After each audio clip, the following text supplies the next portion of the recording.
Alright, so today we're gonna install a intercooler on my N20. I got the Burger Motorsport one.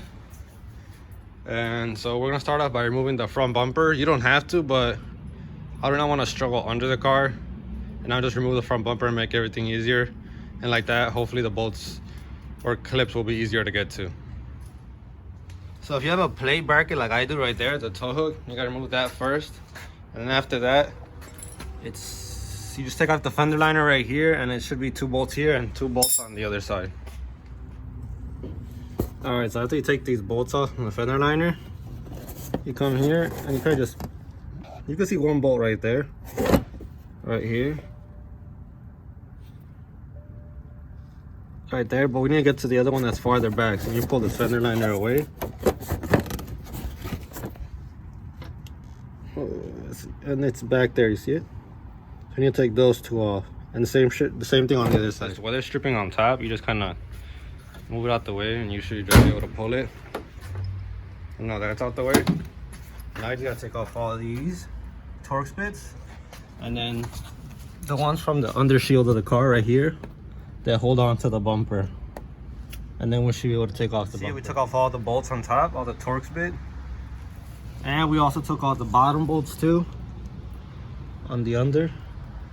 Now we're gonna just take the bumper off. You should have someone help you so someone can hold on to it and it doesn't fall over.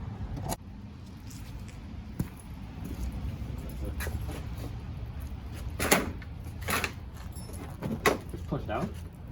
You have it off the fender already? Yeah.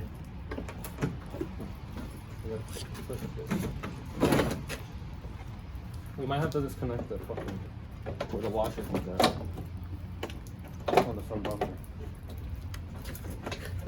If you have the headlight washer fluids, make sure you disconnect the line that's right here, right there. I already disconnected it. I have it over here so that they don't drop any. And besides that, you just kind of and disconnect the fog lights, the bulb right there. I already disconnected both sides. Now I just got to pull it off. All right, so we jacked up one side of the car so we could get the left side. And since I already have a charge pipe, this side should be easy, the right side, because I no longer have a black safety clip like on this side. Let's see if you can see. You see up there? That black safety clip is so this clip doesn't fall off. So we need to break that thing off, and then we have to take this clip off. And well, on this side it's the same thing. It said there's no safety clip. What we're gonna do is take that clip off, and the intercooler I think is bolted on. Yeah, look right there and over here. And after that, the intercooler should fall down, and then we'll put the new one in. So you can see I already broke one side off. I need to get it from the other side back here, and the clip should fall out, and then this would be super easy to take off. All right, so I took the clip off. Now I should just be able to take this C clamp off. Maybe I'm gonna hook it from up top right there, and then once I unhook it, the rest of it should be easy to come off. Let me do this because I can't do this shit with one hand. Got this one off. It was kind of a pain. The trick is to make sure this is pushed all the way. Mine was kind of pushed back a bit. So once I pushed this is the turbo charge pipe. Once I pushed it in like that, then I was able to, because this is where it wouldn't get off. I got it off there, and on the other side, I just couldn't get it off here. But once, like I said, once I pushed it into place, like where it was supposed to be, then it was able to come out. Now we just need to do, this side, the one I upgraded. I thought it was gonna be harder, but it wasn't. I was able to get that off. Now all we gotta do is take off these Torx bits bolts. There's 2, and then we just have to wiggle the intercooler off of the what is it called? The charge pipes. I don't think it's connected to the fan, but kind of does. We'll see right now once we unbolt it and see if it's hard to get. All right, so I took bolts off. It's still on there, but I'm pretty sure we just need to wiggle it and it'll fall down. So that's what we're gonna do right now. Hold on, let me see if I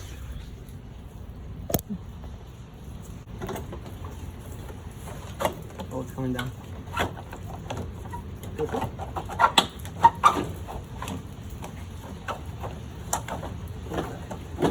Yo, okay. Yeah. Ah! A rat in the baby. Oh. So you can see it took some wiggling to get out, but here's this little baby ass intercooler.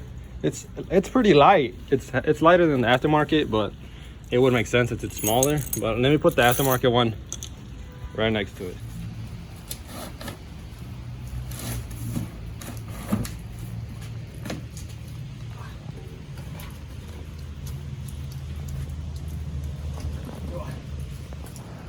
It's probably the same width, close to the same width.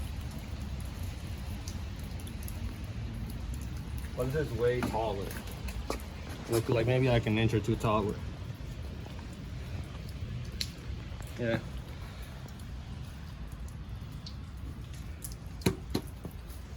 Now let's put it in.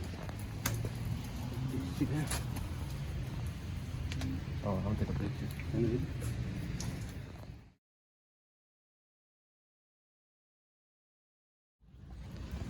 All right, so we got the new intercooler and it was a struggle because it's pretty heavy and then you got to line up the bolts.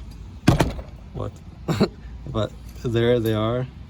Now it's all about lining the charge pipe. This one's pretty easy because it's still rubber or plastic, whatever that is. This side's hard because it's metal on metal. So we got to play with this side, and I might even loosen the coupler up there so we have some play. But once we'll get it, I'll show you. I'm gonna do this side first. So as you can see, I got this side in, and this side was easy. I even made sure and tried to take it off with the clip on, and it wasn't coming off. So now I just got to play with this side, and then after that we just start putting everything back together. All right, so the intercooler is on.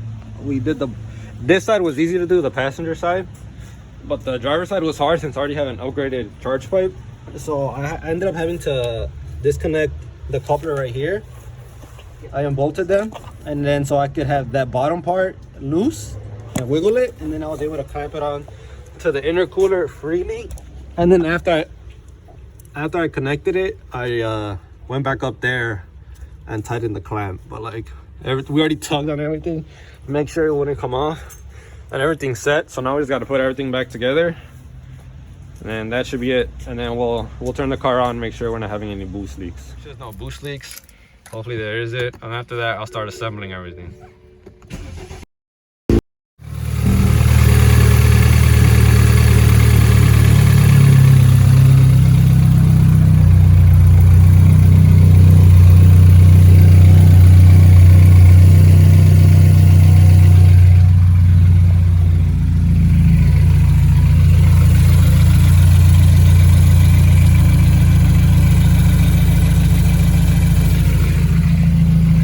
Everything feels good. I don't feel no air coming out of the intercooler pipings. No air here. I'm gonna let it, well, since I know there's no leaks, I'm gonna just start doing everything else. All right, so I didn't put the bumper back on, but I placed it on. I checked, there was no leaks. All I gotta do is bolt it on through here. I took the grills off because I'm painting them, and then put the bolts there, and then we just gotta do the under tray stuff. All this stuff, the pan, and then after that we're basically done. And then we just gotta put the bolts from here on, and then the liner, and that's pretty much it. All right, so everything's back together, bumper back on, plate back on, everything's bolted up. You could probably hardly see the intercooler. You can see it right there. Don't mind the broken piece, it broke off. Besides that, that's pretty much it. I'm gonna tune it right now on stage 2, so maybe I can show you that. Now we're gonna do it to stage 2, and since I have the Wi-Fi agent for my car, I could do it via phone. All you gotta do is turn on the hotspot and then go to the Bootmod app. And then all we have to do is wait for it to connect to the software. This is not connected, but hopefully it should connect right now. And make sure the car's in accessory mode and have your seatbelt on. Because when you have your seatbelt on, that's how the car doesn't die or get out of accessory mode. If it doesn't reconnect, if it doesn't connect, you could just go back and just play with the hotspot, turn it off. and then turn it back on. All right, so see, once it's connected, it turns blue. And then you just go to, well, if you don't have the map yet, you go to OTS maps. You go to stage 193. But since I already have it, it's in my maps. See stage 293 down here. I click it, and I already have everything configured. My burbles and all that stuff, since I've used it before. All right, so once you're connected and everything, we're gonna go to here, stage 193. Click flash, press here to flash now. And then now it's just gonna do everything on its own, and you just have to wait. Make sure you don't open any doors or don't touch anything, and just let it do its own thing. You see it downloaded up there? Oh yeah, it does say download. Alright, so now it's actually doing all the tuning stuff. You see how your car is gonna freak out, but it's all normal. It's gonna clear all those lights once it's tuned.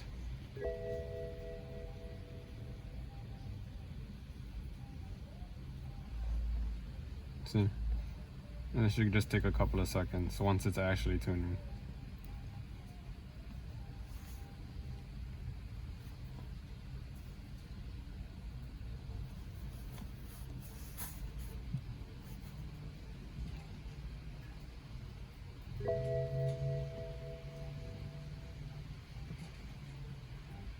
You see it says clearing codes all in ECUs. That means just getting rid of all these lights on your dash.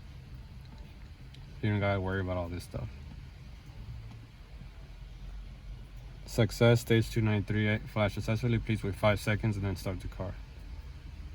So that's pretty much it. Now I'm gonna turn my car off and then wait 5 seconds. 1, 2, 3, 4, 5. And now we're officially flashed to stage 2. And then you could even pull up your gauges on here once you're connected.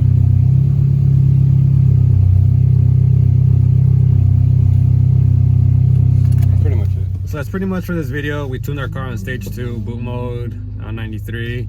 That was the install of I didn't even say what intercooler it was. It was a Phoenix Racing from Burger Motorsports. Yeah, that's the install. Hope you liked the video. Subscribe. And hopefully this coronavirus shit calms down. So we're going to track on the 29th. So yeah, stay tuned. There's going to be a video next about me at the drag strip. So yeah, make sure you subscribe.